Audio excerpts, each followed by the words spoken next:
Ay, mapayapa at mapagpalang araw sa inyo lahat mga kaibigan. Naglagay tayo ng with music. Para naman habang tayo nakikinig, habang kayo nanood, nakikinig, mayroong kaunting tunog. Hindi naman monotono sa masyado.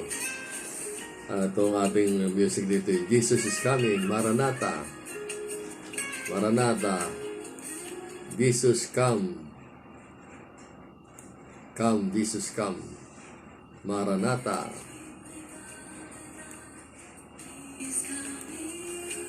Alam niyo, ito ang topic na ating pag-uusap dito sa ating programa sa It's Not So Way. Ang tungkol sa pagbabalik ni Jesus Christ at tungkol sa rapture. Yan ang napili kong gawing ministry dito sa YouTube at Facebook. Dati ako'y inductive Bible study teacher, Bible exposition, book by book, and chapter by chapter ang ginagawa kong pagtuturo. At siyempre mahilig din ako sa prophecy. At hindi ko pinapalampas na isang taon sa aking church na pinagpapastoran dati hanggang hindi ko may turo ang revelation. Ngayon naman nandito ako sa social media dahil ako ay nag-retire na 4 years ago. At nabanggit ko nga sa inyo na ako'y sumusulat na lang sa Facebook, magpo-post ng mga article tungkol sa end times. But dumating nga itong pandemic, actually, tumigil ako sa aking radio program mga almost 2 years na. At nitong pandemic, sumulat-sulat lang ako. Pero dahil sa nakikita ko ang fulfillment ng prophecy ay nakaka-excite at nakakatakot din sa iba. Sa akin, as a Bible student ng prophecy, ako natutuwa sa nakikita kong fulfillment. Pero nalulungkot ako sa mga tao hindi alam ang mangyayari sa daigdig. Lalo-lalo na ngayon mga kaibigan, mayroong pandemic, na marami mga tao ang anxious about many things. Kaya pinili ko rin ang sarili nating wika sa aking pagtuturo. Dahil gusto kong maraming mga Pilipino, o lahat ng Pilipino maligtas. Katulad ni Pablo. Si Pablo, bagaman tinawag siya para sa mga Gentile, lagi niyang binabalikan ang Israel sapagkat gustong-gusto ni Pablo na maligtas ang Israel. Dahil alam ni Pablo ang pagtalikod ng Israel sa Diyos. Pero alam din ni Pablo na darating ang panahon na after the rapture, there will be 7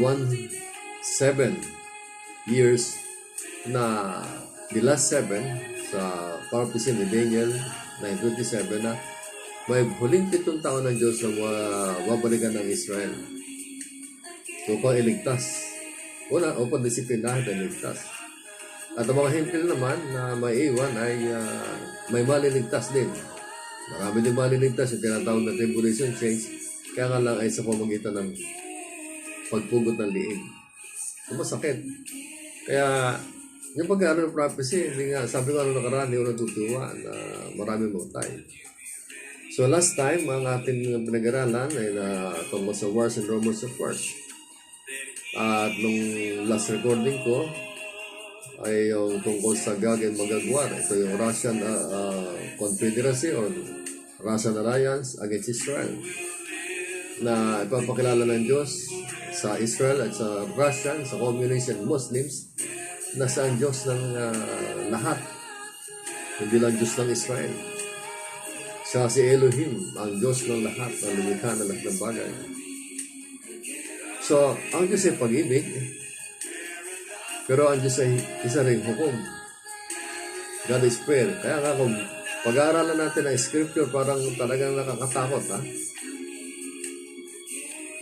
Nakakatakot na sinasabi ng scripture. But sa dulo, noon ay mayroong grace. Beyond the mountain, there is the grace of God. At ang ating pag-aaralan ay ang Matthew 24. Ito ay parallel sa Revelation, especially chapter 6. Ang sabi ko nga sa inyo, ang Matthew o ang Gospel ay hindi science. ng rapture because the rapture has no signs. But these are the signs for the coming of Jesus Christ to save the remnant of Israel and to punish those who rejected Him.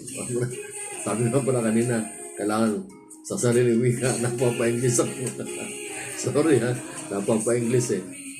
So, gusto ko talagang maunawaan ang ating mga babayan ang aking itinuturo. So, ang ating verse na pag-aaralan ngayon ay ang verse 7 at verse 8 ng chapter 24. And this is parallel to chapter 6 ng Revelation. So, basahin natin.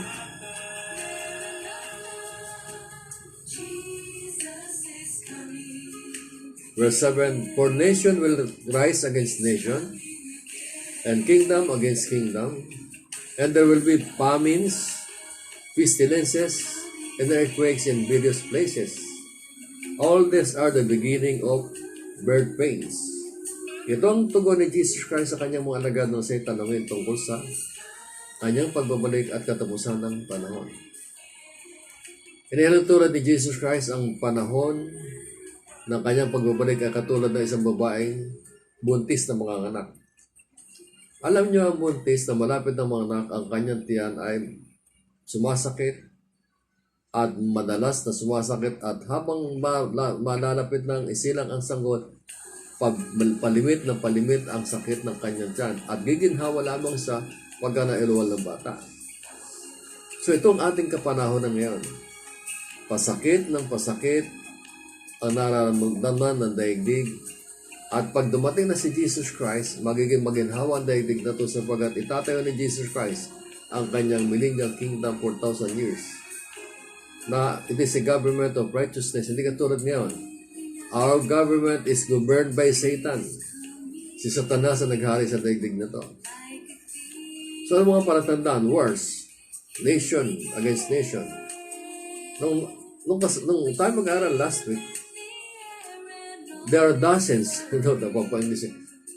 dosena ang nag-aaway ng mga bansa sa Middle East. Bukod pa doon sa rumors of wars. At ngayon, nagkaroon naman ng panibagong dagdag na digmaan sa Armenia. So, sa bahagi ng Europe, may digmaan na naman na nadagdag. So, ang sabi nga, before Jesus come, there will be difficulties, hardship, and poverty.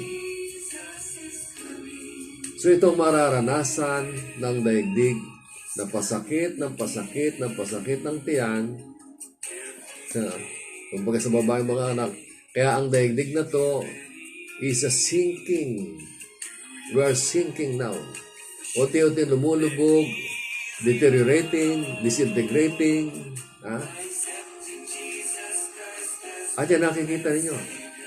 Nararamdaman na yan mga kaibigan, lalo na itong panahon ng pandemic na to. Itong panahon ng pandemic na to, ramdam na maraming kumpanya ang nagsara, nag-collapse sa ekonomiya, marami nagugutom, marami namamatay.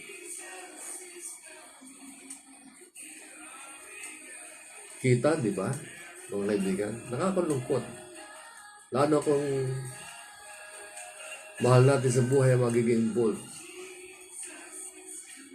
At pagkatapos ng mga kahirapan ito mga kaibigan, ang papalit ay higit pang kahirapan after the rapture of the church. Hindi natin alam kung kailan na rapture. Pero sa mga nangyayaring ito, hindi pa babalik si Jesus Christ mga kaibigan. Jesus Christ is not yet coming. So ito kahirapan nararanasan sa daigdig na to ay mapapalitan pa ng sobrang kahirapan sa tribulation period. It's a 7 years tribulation period. Then after the 7-year tribulation period, then that is the time when Jesus comes again with the church. Yan mga kaibigan mangyayari. Hindi pa darating si Jesus Christ ngayon. Walang nakakaalam na sino man. Even the rapture is imminent. It can happen any minute. So, rapture ang unang darating. And after the rapture, maiiwan ang mga tumangi kay Jesus Christ. So, papag-aralan natin ang mga bagay na susunod. Samantala, kung nangyari na, let's presume, nag-rapture na. So, itong chapter na ito na ating pinapag-aralan, chapter 24, I read parallel sa chapter 20, chapter 6 na Revelation. We come, tingnan natin ang Revelation chapter 6, verse 2. And I look and behold a white horse. He who sat on it had a bow, and a crown was given to him. And he went out conquering and to conquer.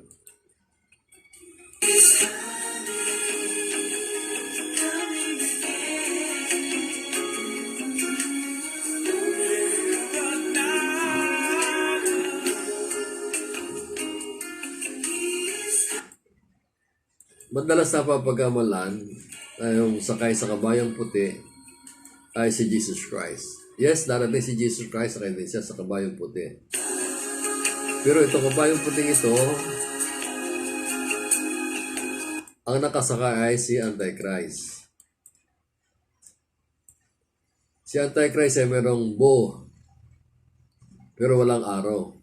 Ibig sabihin, hindi siya makipagdigma. Pero i-conquer niya ang daigdig. Una, after the rapture, pag ditaw ni Antichrist, siya nga pala, marami nag-iisip kung sino si Antichrist ngayon. But as for me, I'm not interested on him. I am only interested in Jesus Christ.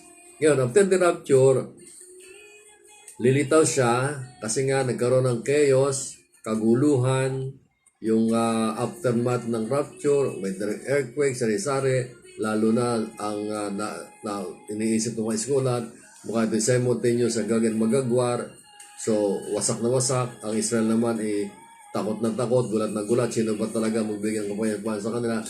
Then the Antichrist will come and he will sign a 7-year treaty with Israel. Magkakaroon sila ng kasunduan ng 7 taon. So, at that point, nadaya ni Antichrist ang Israel. Ang akala ni Antichrist, ni Israel, si Antichrist ang kanilang Bisaya. Nalagintay sila ng Bisaya. And then, mayroong programa si Antichrist ng peace and prosperity. So, yung false peace na yan, at saka prosperity, darating yan. Sa 3.5 years na period, ng 7-year period ng tribulation period. On the first 3.5 years. Diyan may enjoy ng mga tao yung mga technology, cashless society, ganyan. Magkakaroon ng walang masyadong nakawan kasi nga wala ng pera. So, it seems they have peaceful, false peace. So, matadaya niya, wala siyang bow, wala siyang arrow, pero meron siyang bow.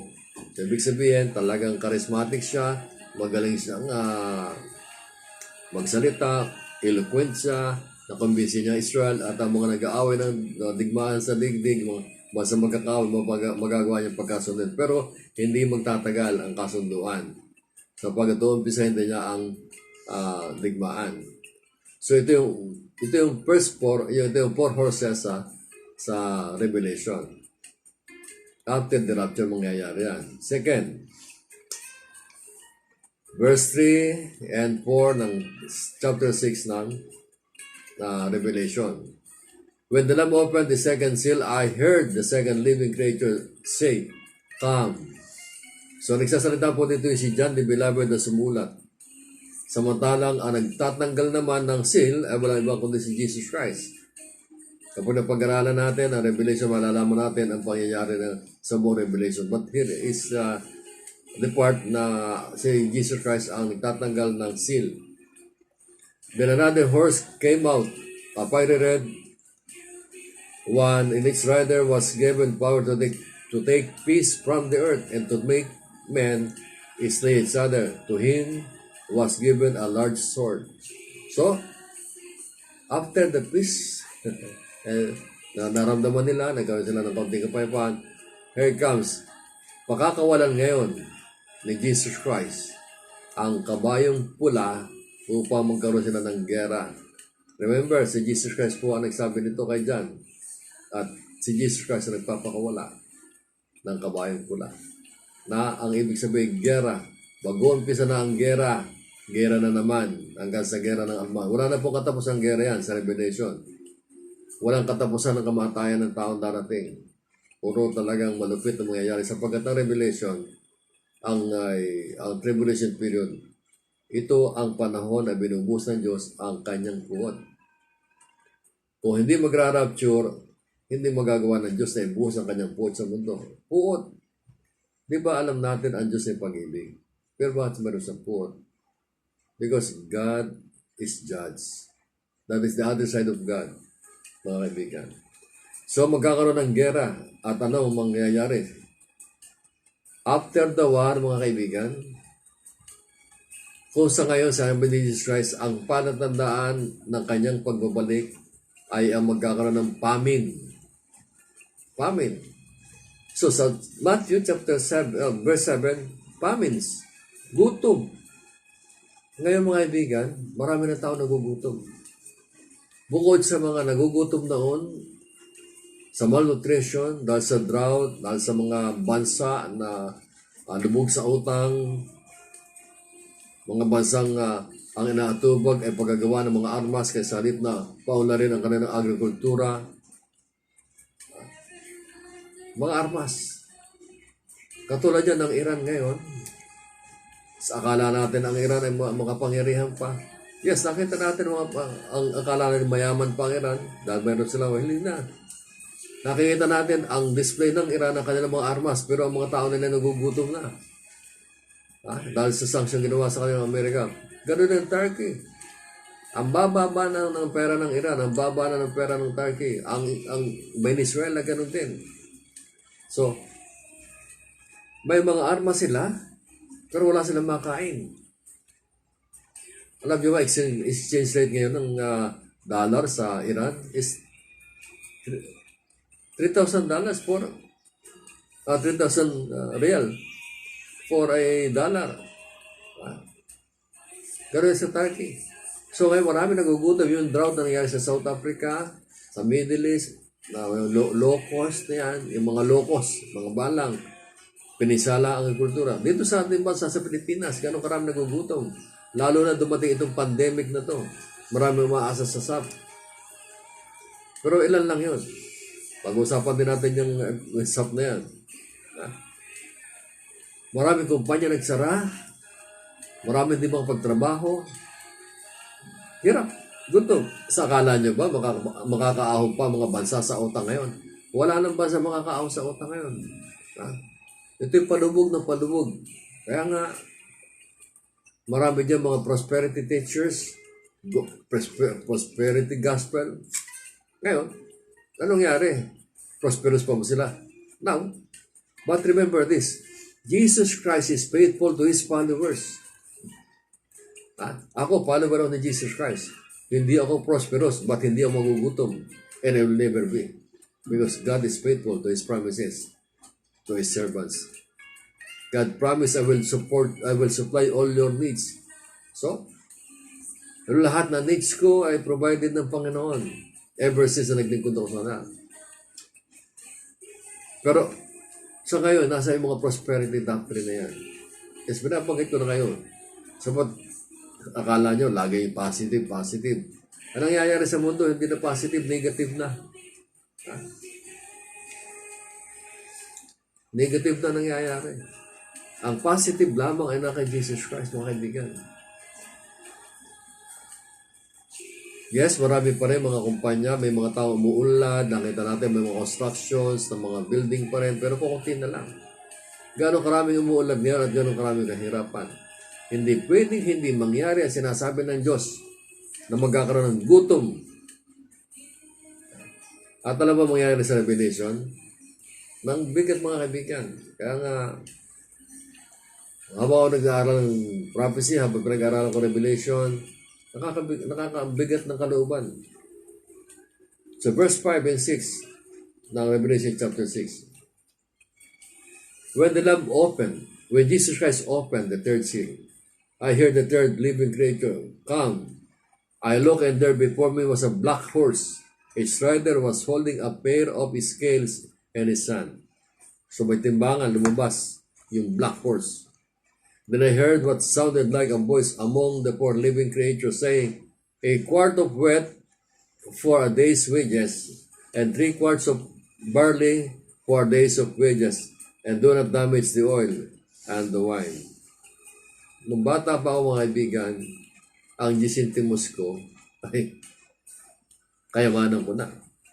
Kapag mayroon 5 tinapay, 5 pansit, nako, busog na ako pagka nag-recess na. Nung ako nag-aaral ng elementary. At yung gis ko, pag ako sumakay sa jeep, malayo mararating. But now, ano ang gisintimos mga kaibigan? Wala. At sinasabi dito, pagdating na Revelation, isang araw na sweldo, isang loaf of bread lang ang mabibili. Paano ang isang pamilyang may 4 na anak? Isang tinapay na mabibili na isang sweldo? Isang araw na sweldo? Mga kaibigan, ito yung mangyayari sa Revelation. Ngayon ang nangyayari, marami na nagugutom, marami ng pamilya ang hindi kumakain sa oras. At hindi pwedeng hindi mangyari ito. Sumunod na mangyayari. Sa kasalukuyan, mayroong peste tayo naranasan. Ang COVID-19, coronavirus na ang sabi nila pandemic. Okay. Kung ito may pandemic, plinano ito ng globalist. God allowed it. Pinahintulutan ito ang Panginoon para magising ang daigdig ng kanyang mga salita ay unti-unting nagtutupad na magkakaroon ng mga peste. Actually, ang globalist ay nabigo sila sa climate change. Hindi nila napakilos ang buong daigdig. Pero ngayon, sa COVID-19, lahat naka-face mask. Isang command lang, kung sino mo nag-command sa globalist na yan, kung ito may World Health Organization, lahat nakamas. Bakit mayroong pandemic eh? At buong daigdig. Takot na takot. Ako nga, senior citizen, hindi na ako lumalabas. At matagal na rin ako hindi lumalabas, hindi na namamas sapagkat marami nga ako nararamdaman. Pero hindi akong grabe. Malusog pa rin ako by the grace of God. So what's happening around us? Saan ka man pumunta, naka-face mo sa mga tao at talaga naman patuloy pa rin lumulubo dito sa Pilipinas ang COVID-19, lumulubo dito sa atin. Nag-umpisa sa isa, naging 3, hanggang sa libo-libo na.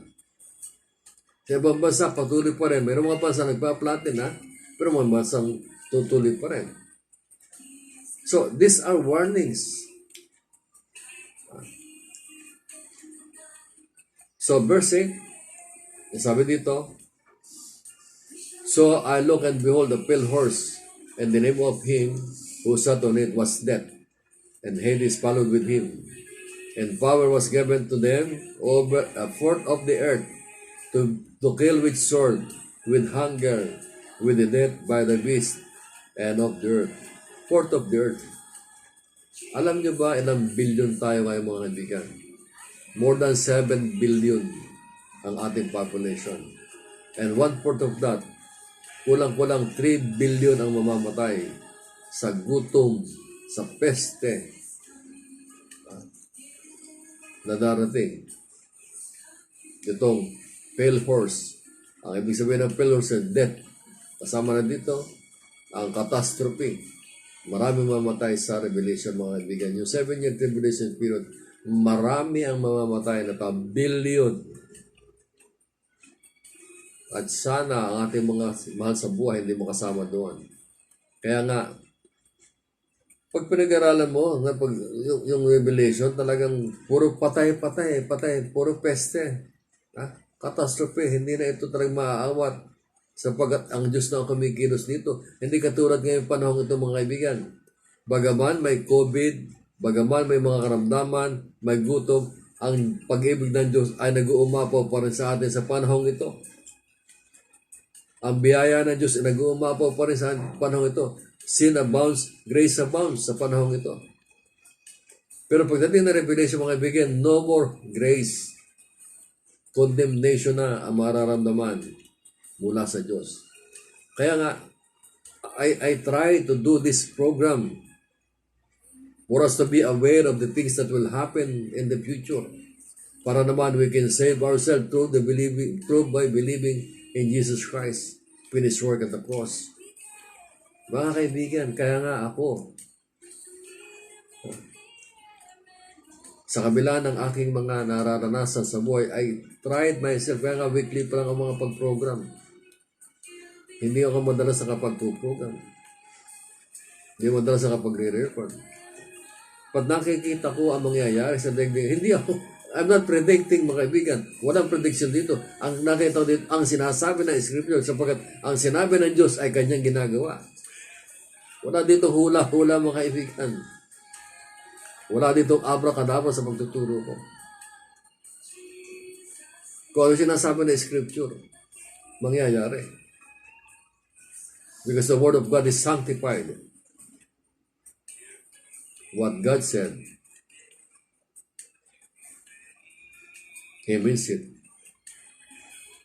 And He means what He saying. Kaya nga ako nagpo-program para mapakinggan niyo, mga kaibigan, ang mga pagtuturo na katulad nito. Kami mga estudyante ng prophecy. Ang tingin sa amin ng mga tao ay negative.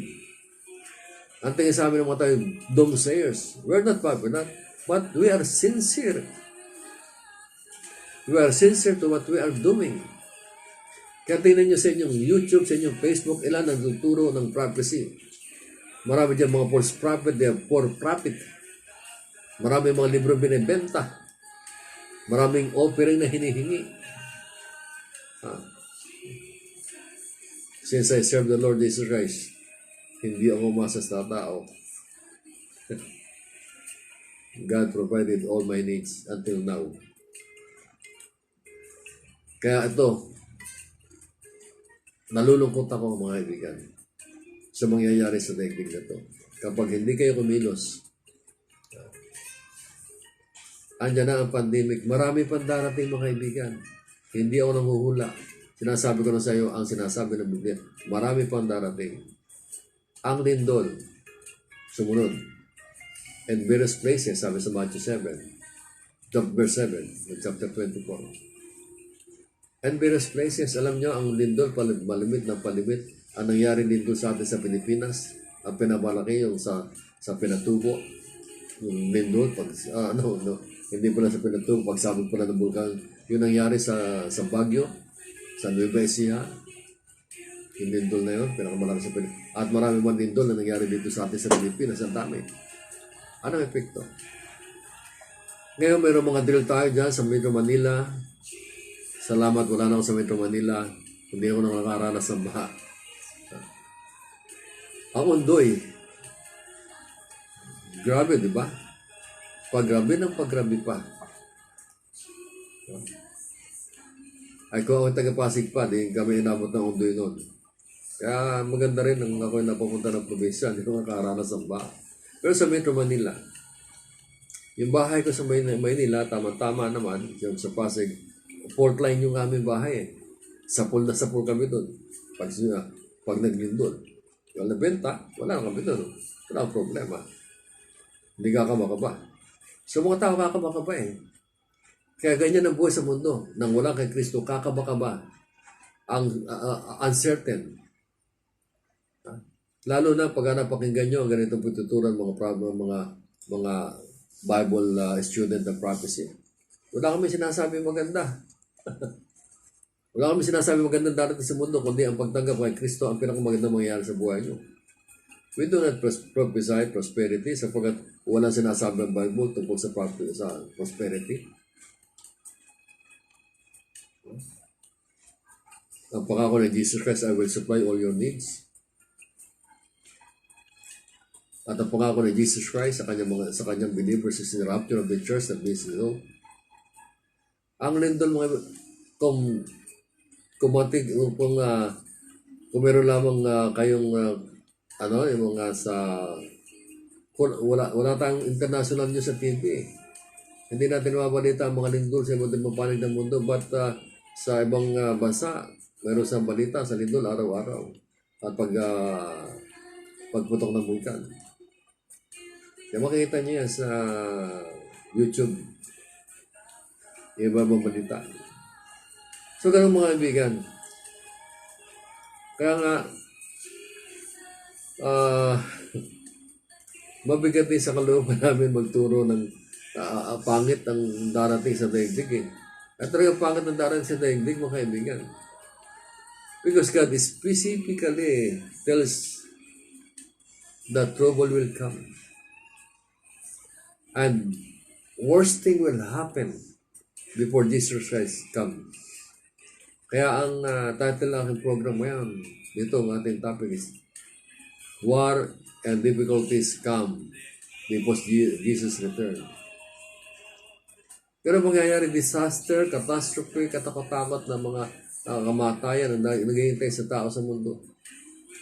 Nandiyan ang peste, gutom, bagyo, lindol sa panahon ito. Pero pagdating ng Revelation at naiwan ko sa rapture, iba yung hirap na dadanasin. Kasi sa panahon ito, tribulation is Satanas ang ating nararanasan. Pero pagdating ng after the rapture, tribulation mula sa Diyos mararanasan ng tao. Kaya mga kaibigan, kung ang pagtuturo ko lamang ay tungkol sa blessing, sa family,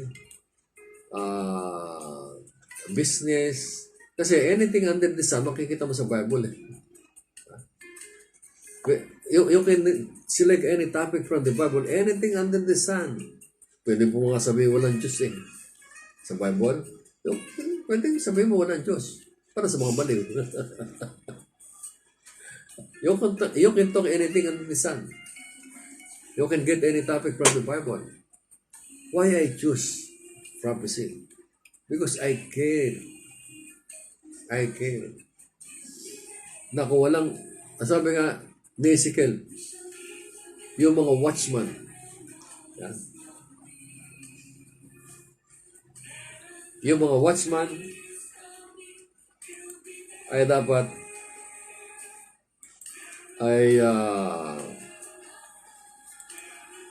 pag nakita ang kapahamakan, dapat ay sumigaw.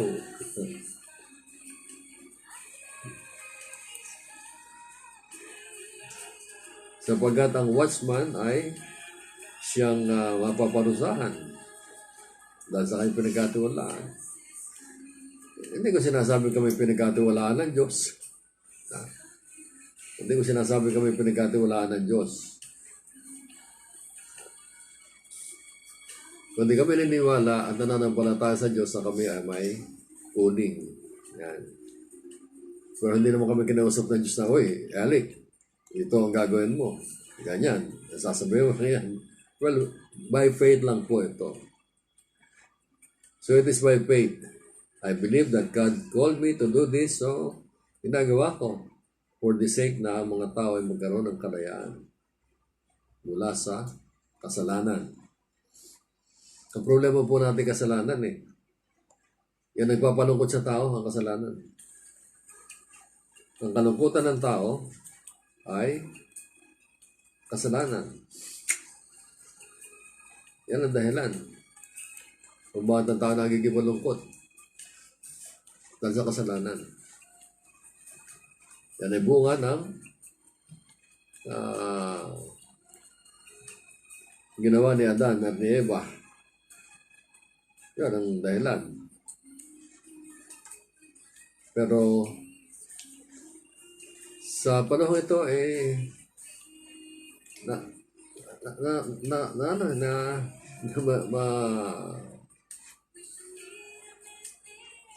mabigat ang nangyayari mga kaibigan. Mabigat ang ating hinaharap. Napakabigat na ating hinaharap mga kaibigan. Kaya nabibigatan nga ako eh. Mabigat po ang ating hinaharap. Dahil ito, nararanasan na natin ang hirap. At dito sa aking pagtuturo, umpisa na pa lang ito umpisa na ang aking pagtuturo. Ito, Matthew 24. Mapapakinggan sa aking pagtuturo, puro magiging negative kayo. Dahil kasi ang aking itinuturo ay tungkol sa prophecy. Talagang pabigat na pabigat ang ating hinaharap, mga kaibigan. So, sabi ng Panginoon sa Isaiah, nahanap ko na kasi yung verse, di ko na makita. At ngayon na pumasok sa aking isipan yung verse na to. Ngayon na, pakinggan mo. Na ito, Isaiah 48 verse 6. Kaya ko ginagawa to, dahil sa scriptures na babasa namin at pinapaniwalaan namin to by the Holy Spirit. So, kung hindi na mga kakausap ang Diyos ng mga harapan Ang relationship natin sa Diyos by faith. And through the Word of God, and by the revelation of the Holy Spirit from the Word, illumination by the Holy Spirit, ginagawa namin to.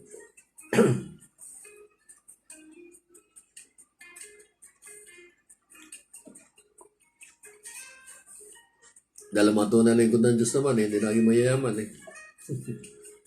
Sina Pablo, hindi mayaman. Bukod sa dati may kakaya sa buhay. Kaya na maglingkod ako sa Diyos, mga kaibigan, hindi na umasa mayayaman pa. Pero umasa ako na, hindi naman ako maghihirap. Hindi ako naglingkod para yumaman. Ang investment ko sa langit. Kaya ako ay not for profit. At alam niyo ano mga tao nakakakilala sa akin. Okay, ang sabi dito ni Isaiah, chapter 48, verse 6, "You have heard these things. Look at them all. Will you not admit them? For now I will tell you of new things, of hidden things, unknown to you." So, siyempre sa pagbabasa, pag-aaral ng Biblia, nakikita mo ang mga bagay na pinakikita ng Diyos sa naharap.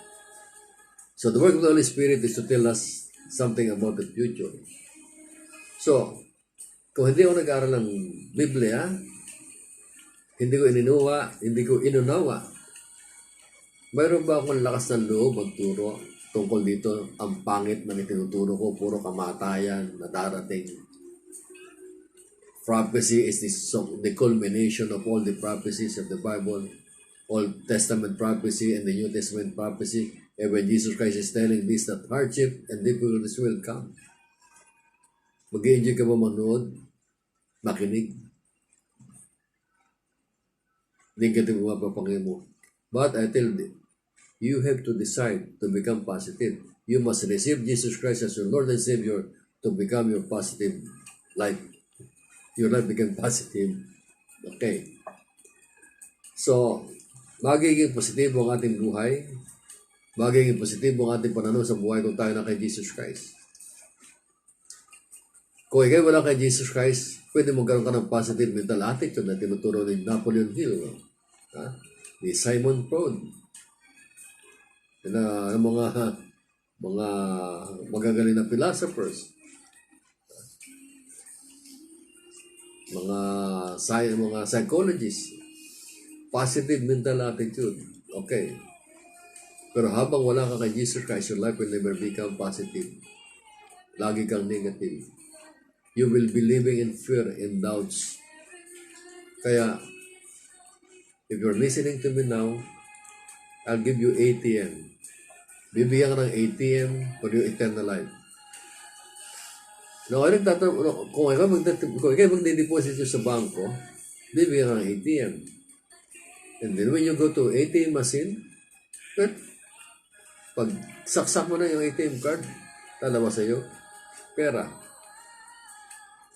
Pera na bibigay siya ng mga temporal happiness. Anything that is physical and material is temporal. But remember this, the ATM that I will give you is eternal ang result. ATM, sa Tagalog po. Aminin, mo ang iyong kasalanan at pagsisihan. Ang repentance, sabi ng Jesus, repent for the kingdom of God is near. Repentance means change of mind. You have to change your mind about Jesus Christ. Sino ba si Jesus Christ? Siya ba? Ayon sa iyong pagkakilala ay gano'n ganito. Pero ayon sa Biblia, sino siya? Siya ang namatay para sa iyong kasalanan upang ang iyong kasalanan ay mabayaran at siya nabuhay na maguli upang magkaroon ka ng kapatawaran at buhay na walang hanggan. Kung si Jesus Christ ay namatay lang sa iyo at hindi nabubuhay na maguli, walang magandang balita. Kung si Jesus Christ ay namatay at hindi nabuhay, walang magandang balita. Ang magandang balita, siya nabuhay na muli. So, you change your mind about Him. Then tanggapin mo bilang tagapagligtas at Panginoon iyong buhay. Meaning, si Jesus Christ ay tinatawag ng maraming Panginoon. At si Jesus Christ pinapaniwala ng tagapagligtas. Kapag hindi mo tinanggap na tagapagligtas, hindi ka maliligtas. Sapagkat ang kasalanan, walang kapatawaran ay ang pagtangi kay Jesus Christ na tanggap siya tagapagligtas. Ngayon, kung tinanggap mo siya tagapagligtas at hindi mo siya tinanggap ng Panginoon, wala kang relasyon. Pag sinabi Lord, there is relationship. Ako nagtrabaho ng mahabang panahon. Marami ako pinagtrabahoan. I work with different companies when I was still in secular. When I'm not yet born again. Even when I was born again, nagtatrabaho pa rin sa mga kumpanya. So, meron akong boss. Ang tawag ko, Sir, Boss. Ang may-ari ng kumpanya. Yan. Dahil sa boss ko, tumatanggap ako ng sweldo nung ako nagtatrabaho. At alam mo, ako naman ay may pwesto rin dati. Pagpasok ko sa opisina, may tumatawag sa akin, Sir, ang mga gwardiya sumasaludo. Ngayon, wala na ako sa kumpanya. Pagbalik ko pa sa kumpanya, sasaludo po sa akin ng gwardiya. Tatawag po mga empleyado sa akin, Sir. Ay sasabihin ko sa mayari, Boss, ang sweldo ko. Meron ba? Wala. Sapagat wala akong relasyon sa kanila. Meaning, kung tinawag ko siyang boss, I am their employee. Ngayon, if you call Jesus Christ as your Lord, you must be His servant. Relationship ang kailangan. Ang pagtanggap mo kay Jesus Christ bilang tagapagligtas, dapat mayroong relasyon siya magiging boss mo at mag-aari sa buhay mo. Then manalangin ka na matutunan mo ang pagbabasa ng Biblia. Maraming tumanggap kay Jesus Christ na hindi na nagbasa ng Biblia, hindi na nanalangin. At manalangin ka na ilagay ka ni Jesus Christ sa isang church kung saan ka matututo ng kanyang salita, lalago, magiging disciple, at magiging lingkod ni Jesus Christ. Jesus Christ is after a disciple, not a convert. Hindi nagbibilang ng convert si Jesus Christ. Nagbibilang siya ng disciple. Kaya kinakailangan mo na ma-plug in sa isang church kung saan kanya ilalagay. Katulad namin mga naglilingkod sa Diyos. Nanatili kami sa church hanggang sa mga disciple. At nung mga disciple na, lumabas kami ng church ang naglingkod kay Jesus Christ. All over the world, maraming fellowship na born again. Maraming denomination na born again. So, if Jesus Christ is your Lord and Savior, He will become your shepherd. At alam na Jesus Christ kung sa Kanya ilalagay para ikaw kumain ng Kanyang salita at ikaw lumago. Because He said, man shall not live on bread alone, but by every word that comes from the mouth of God. Kinakailangan natin kumain ng salita ng Diyos para lumago ang ating ating spiritual life. Katulad din ng pagkain natin, ang physical na pagkain, tinapay, karne at kanin. para mabuhay tayo, to exist, mabuhay ang ating katawan. So ayan mga kaibigan, at kung gagawin mo yan, magiging positive ang iyong buhay. Hindi ka mananatiling negative. Ngayon ang lahat ng mga tao negative ang mga nararamdaman. Kasi nga dahil sa nagaganap na prophecy. Ang lahat ng prophecy ay matutupad. At bago matupad na lahat ng to, sana natanggap mo na si Jesus Christ. Sapagkat, inuulit ko, ang kasalanang walang kapatawaran ay ang pagtanggi kay Jesus Christ. Natanggap mo isang tagapagligtas ng Diyos. At insulto rin sa Diyos ang tanggihan mo ang kaligtasan sa pamamagitan ni Jesus Christ. Jesus alone is the Savior. And He alone is the way to God. So mga kaibigan, maraming salamat sa inyong panonood. At kung ito yung nagustuhan nyo, i-like nyo at i-share upang maraming marating. So I'm telling you mga kaibigan, I might not be an eloquent speaker, but I am sincere on what I'm saying. As Jesus cares, I also care. May the Lord bless you and keep you hanggang sa muli. Ako yung lingkod, Elec Ebreo.